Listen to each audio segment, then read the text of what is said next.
ករណីបុរសពីរនាក់ដែលគាត់មកទិញស្រាអញ្ចឹងដោយសារតែគាត់មកទិញស្រាហ្នឹងអត់មានមកជួបអ្នកលក់ទេអញ្ចឹងគាត់ក៏បានមកជួបអ្នកទិញទេយល់ខ្លះទេ hello អ្នកលក់មិនទាន់មកទេតែអ្នកទិញមកមុនអញ្ចឹងគាត់ចាំថាពួកគាត់ធ្វើឲ្យយើងតាមដានទាំងអស់គ្នាជុំកាត់មែន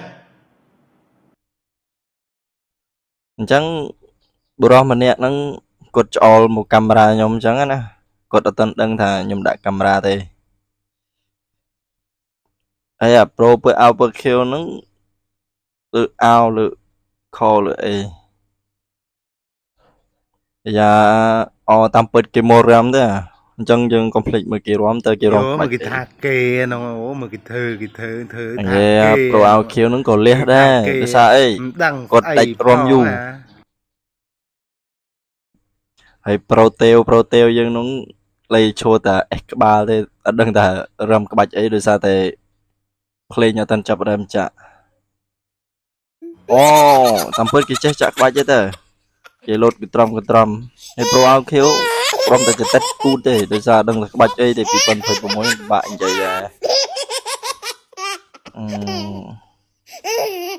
អញ្ចឹងចាំមើលវីដេអូម្ដងទៀតយើងដាក់ពេញឲ្យមើល let's go ទី1គេចោលកាមេរ៉ាសាច់ឆារូតខលរូតអីដែរតាមពិតមកទិញស្រាលទ្ធផលដោយសារតែអត់ជួបអ្នកលក់អញ្ចឹងគេរំមុនអញ្ចឹងអ្នកលក់ទៅមកដែរអញ្ចឹងវីដេអូហ្នឹងមានតែប៉ុណ្ណឹង